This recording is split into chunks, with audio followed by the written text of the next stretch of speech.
올해 정의연 사건 그리고 고 박원순 오거돈 전 시장의 권력형 성범죄 사건에서 여가부의 미온적인 대응 그리고 소극적 태도로 여가부 폐지 주장이 나오고 있습니다. 이러한 점에서 후보자의 역할이 매우 막중하다는데 동의하시죠? 예, 동의합니다. 그 여가부 장관 경질 이유가 무엇이라고 생각하세요? 그 전임자가 경질된 이유에 대해서 제가 말씀드린 건 적절하지 않다고 생각합니다. 아니, 굉장히 중요합니다. 왜냐하면 지금 본인이 여가부 폐지론이 좀 나오고 있고 본인이 지금 그 전임 물론 뭐 장관이 임명되실지는 모르겠습니다만 예. 예, 이종호 그 장관의 이러한 그 장관으로서 역할 뭐 이런 것을 또 이어받을 부분은 이어받아야 되고 또 문제 있는 부분은 시정을 해야 되고 그렇기 때문에 예, 경질 이유가 무엇이었는지에 대한 당연히 본인이 원인 파악이 필요한 것이죠. 뭐라고 생각하세요? 여성가족부는 정부 내에서 여성들의 입장을 대변하고 또 네. 여성 피해자들을 적극적으로 지원하는 장관님, 역할. 예. 소신이 없어 보이세요. 아니, 말 좀 크게 해주십시오. 예. 그 여가부의 역할이 정부의 여러 부처들이 각각의 기능과 목표가 있지만 여성가족부는 기본적으로 여성들의 권익을 향상시키고 여성들, 약자들에 대한 지원과 또 청소년 업무를 같이 하는 부서입니다. 그래서 만약에 전임자 대신 제가 내정이 된 이유를 든다면 그런 부분에서 아니, 경질 이유를 여쭤봤어요. 경질 이유. 경질 이유는 네. 그런 기대에 부응하지 못한 것이 원인이 아니었을까? 예, 기대에 부응 못했죠. 가장 결정적으로 예. 예, 그 내년에 치러지는 그 최소한의 예산이 838억이 드는 이 서울시장, 부산시장 보궐선거를 전 국민이 성인지의 감수성을 집단 학습할 수 있는 기회라는 이런 망언을 했기 때문에 그런 점에서 경질 이유가 됐습니다. 앞으로 이러한 점에 대해서 각별히 유의해 주시고요. 예, 명심하겠습니다. 예, 앞서 보궐선거의 이유에 대해서 존경하는 양금희 의원님의 질의에 대해서 소신 있는 발언을 하지 않으셨습니다. 이 자리는 장관의 소신을 지금 검증하는 자리라는 점 다시 한번 명심하시기 바랍니다. 네.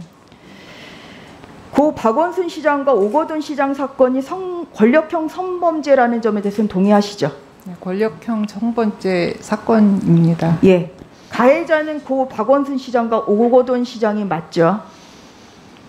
오거돈 시장께서는 어쨌든 본인의 그것 잘못을 시인하셨고 그다음에 박원순 시장의 경우에는 이미 고인이 되어서 어쨌든 통상적으로 이런 성범죄 사건에서 장관님, 권력형 성범죄라고 방금 말씀하셨잖아요. 예. 그러면 가해자가 있고 피해자가 있지 않습니까? 그러면 고 박원순 시장 사건은 피해자만 있고 가해자가 없다는 말씀이세요? 가해자가 일단 사망하신 사건이어서 사망한 사건이어서 일반적으로 통상적으로 피해자의 반대편에 있는 사람이 그 가해자가 되는 것이 일반적인 상황이죠. 근데 지금 현재 어쨌든 사망하셨고 그래서 그것이 공소권 없음으로 이렇게 될 가능성이 많고 이러니까 이것에 대해서 제가 지금 말씀하시는 거는 맞았다는 사람은 있는데 때렸다는 사람이 없는 거랑 똑같습니다. 예, 맞습니다. 방금 말씀드린 대로 지금 이정욱 여가부 장관 권력형 성범죄의 가해자가 누구냐에 대해서 소신 있는 발언을 못했습니다. 예. 왜 그 소신을 지금 보여주지 못하고 계십니까? 똑같은 지금 반복을 하고 계세요. 과연 여가부 장관으로서 이 자리에서 권력형 성범죄를 제대로 피해자 중심으로 피해자를 보호해주겠다는 이런 소신을 지금 보여주지 못하는 점 다시 한번 말씀드리겠습니다. 그러면 내년 내년 보궐선거는 권력형 성범죄로 촉발된 것이라는 건 인정하시죠? 예. 예. 그러면 거기에 대한 책임은 당연히 따라야 되는 것이겠죠. 그에 관해서는 뭐 원인을 제공한 그런 그 사람이나 어떤 집단은 당연히 거기에 대한 책임 의식을 가져야 되는 것이겠죠. 이게 이제 선거하고 연관되는 부분에 대해서는 제가 뭐 답변을 드리는 건 적절하지 않는 것 같습니다. 저희 업무하고 연관되는 부분에 있어서는 아니 권력형 성범죄이고 그 두 분의 그것이 결국은 지금 공맥으로 인해서 보궐선거가 치러졌으면 당연히 이것은 원인 제공을 누가 했습니까? 권력형 성범죄를 한 분들이 제공하신 거 아니에요? 예. 왜 그 말씀을 왜 못하세요? 그렇습니다. 그 예. 부분은 그렇습니다. 예. 예. 그래서 상응하는 책임 의식을 가져야 되는 것은 그 소속 정당도 마찬가지입니다. 그 다음 상황에는 제가 답변할 일은 아닌 것 같습니다. 소신을 보여주시는 자리라는 거 다시 한번 강조하겠습니다. 소신을 제 예. 업무와 관련해서 이어서 물어보겠습니다. 고 박원순 시장 사건이 알려진 것은 지난 7월 10일입니다. 오 시장 사건 4월 23일입니다.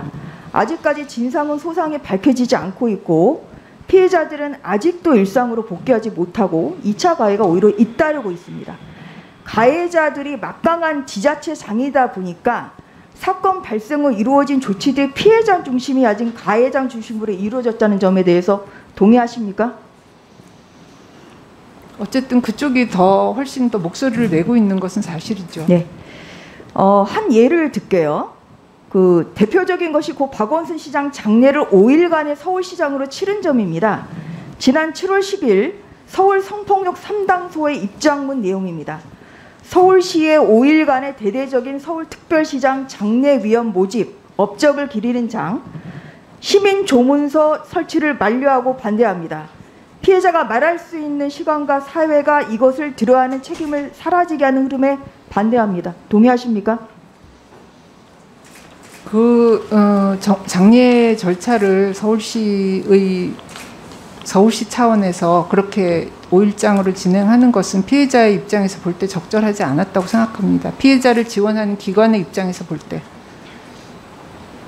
그래서 마무리하겠습니다. 본 의원은 고 박원순 시장 사망 후에 서울시의 이런 조치가 피해자를 가해자로, 가해자를 피해자로 만드는 데 분성이 되었다고 생각합니다. 권력형 성범죄를 통과하면 어떻게 되는지를 톡톡히 보여줬습니다. 그 피해자는 아직까지도 휴직 상태이고 시설에서 지내면서 일상으로 복귀하지 못하고 있습니다. 이 와중에 여가부는 피해 여성을 피해 고소인이라고 지칭하고 피해자를 편에 서주지 못했습니다. 여가부의 대응이 적절했다고 생각하십니까? 또한 앞으로 어떤 조치를 취할 건지 답변해 주십시오. 예, 피해자로